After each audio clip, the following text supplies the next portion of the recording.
பாகிஸ்தானின் தூக்கத்தை கெடுக்கும் ஒரு அதிர்ச்சி தகவல் இது. ஆப்கானிஸ்தான் தாலிபானுக்கு இந்தியா கொடுத்த சிக்னல் என்ன? 1999இல் நடந்த ஒரு கொடூர சம்பவத்தை இந்தியா இப்போது மறக்க பார்க்கிறதா? ஆம், இந்தியாவின் இந்த புதிய திட்டத்தால் பாகிஸ்தானுக்கு பெரும் பின்னடைவு ஏற்பட்டிருக்கு. அடுத்த 3 நிமிடங்களில் இந்த திட்டத்தின் முழு அரசியல் மற்றும் பாதுகாப்பு காரணங்களை தெரிந்து கொள்ளுங்கள். இன்று நாம் பேசப்போகும் விஷயம் தெற்காசிய அரசியலையே புரட்டி போடக்கூடிய ஒரு நகர்வு. நம்பகமான ஆதாரங்கள் வெளியிட்ட அதிமுக்கிய தகவல் இவை. ஆப்கானிஸ்தானில் உள்ள தாலிபான் அரசு இந்தியாவை ஒரு முக்கியமான கோரிக்கைக்காக அணுகியுள்ளது. அது என்ன தெரியுமா? டெல்லி காந்தகார் மற்றும் காந்தகார் துப் அமிர்தசரஸ் இடையே விமான கூரியர் சேவைகளை மீண்டும் அனுமதிக்க வேண்டும் என்று கேட்டுள்ளார்கள். இது சாதாரண விஷயமில்ல. இதற்கு முக்கிய காரணம் பாகிஸ்தான். எல்லை வர்த்தகத்தை மூடுவதன் மூலம் ஆப்கானிஸ்தானுக்கான விநியோகங்களை பாகிஸ்தான் சீர்குலைக்க முயற்சிக்கிறது. குறிப்பாக அத்தியாவசிய மருந்துகள் மற்றும் பொருட்களை பெறுவதற்கு ஆப்கானிஸ்தான் இப்போது இந்தியாவை நம்பியுள்ளது. பாகிஸ்தானுக்கு பதிலடி கொடுக்கவே இந்த திட்டம். ஆப்கானிஸ்தான் வெளியுறவு அமைச்சர் மௌலவி அமீர் கான் முத்தாக்கி இந்தியாவுக்கு பயணம் செய்தபோது நேரடி விமான சேவை விரைவில் தொடங்கும் என நம்பிக்கை தெரிவித்தார். இந்தியா இதை தீவிரமாக பரிசீலித்து வருகிறது. இப்போ கேள்வி என்னன்னா, காந்தகார் ஏன் இவ்வளவு முக்கியம்? இங்கேதான் அந்த மிகப்பெரிய அதிர்ச்சி இருக்கு. 1999இல் நேபாளத்திலிருந்து கடத்தப்பட்ட இந்தியன் ஏர்லைன்ஸ் விமானம் IC-814 கொண்டு செல்லப்பட்ட இடம் எது தெரியுமா? அதுதான் இந்த காந்தகார். அந்த கொடூரமான கடத்தலின் மூலம் மௌலானா மசூத் அசர் உட்பட பயங்கரவாதிகள் விடுவிக்கப்பட்டார்கள். அது நமக்கு மறக்க முடியாத கசப்பான வரலாறு. ஆனால் இப்போது தாலிபான் அரசாங்கம் இந்த காந்தகாரை மற்றொரு தொடர்பு புள்ளியாக கேட்கிறது.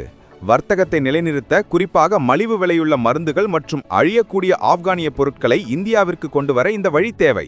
தற்போதைய அரசியல் சூழ்நிலையில் பாகிஸ்தானை தனிமைப்படுத்த இந்தியாவுக்கு இது ஒரு பொன்னான வாய்ப்பு.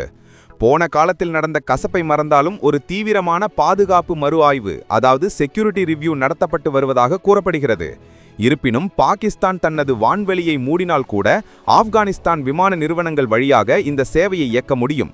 நமக்கு எதிரிக்கு எதிரி நண்பன் என்ற தந்திரத்தை இந்தியா பயன்படுத்த பார்க்கிறதா? இந்த முடிவு பாகிஸ்தான் ஜெனரல் முல்லா முனீருக்கு தலைவலியை கொடுக்கும் என்பதில் சந்தேகமில்லை. இந்தியாவுக்கு இருக்கும் சவால்கள் என்ன?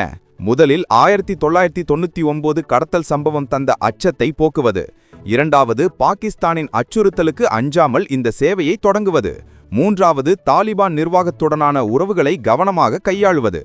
இந்த விமான சேவை வெற்றிகரமாக தொடங்கப்பட்டால் ஆப்கானிஸ்தானின் பொருளாதாரம் மற்றும் அத்தியாவசிய தேவைகளுக்கு இந்தியா பெரிய அளவில் உதவும். இது தெற்காசியாவில் இந்தியாவின் தாக்கத்தை அதிகரிக்கும். பாகிஸ்தான் தனிமைப்படுத்தப்படும். இந்தியா இப்போது தாலிபான் நிர்வாகத்துடனான தனது ஈடுபாட்டை அதிகரித்திருப்பது ஆப்கானிஸ்தான் பாகிஸ்தான் உறவுகள் மோசமடைந்ததன் விளைவே. துருக்கியின் மத்தியஸ்த பேச்சுவார்த்தைகள் கூட தோல்வியில் முடிந்ததுதான் இந்த திட்டத்திற்கு மேலும் வலு சேர்த்துள்ளது. இப்போ நீங்க சொல்லுங்க, 1999 IC-814 கடத்தலை மனதில் வைத்து காந்தகார் திட்டத்தை இந்தியா ஏற்க வேண்டுமா அல்லது வேண்டாமா? உங்க ஊர்ல இருந்து இந்த முடிவை எப்படி பாக்குறீங்க? கமெண்ட் செக்ஷன்ல உங்க கருத்தை ஆணித்தரமா சொல்லுங்க. இந்த அதிர்ச்சி தகவலோட விழிப்புணர்வு உங்க நண்பர்களுக்கும் ஃபேமிலிக்கும் பரப்ப லைக் பண்ணுங்க, ஷேர் பண்ணுங்க. தினமும் இப்படி முக்கிய அப்டேட்ஸ்க்கு நம்ம தமிழ் ட்ரெண்ட் சென்டர்ல சப்ஸ்கிரைப் பண்ணுங்க. பெல் ஐகானை அழுத்த மறக்காதீங்க. பழைய பகை மறந்து புதிய பாதையை அமைப்பதா? காலத்தின் கட்டாயமாக கூட இருக்கலாம். மீண்டும் சந்திப்போம். நன்றி, வணக்கம்.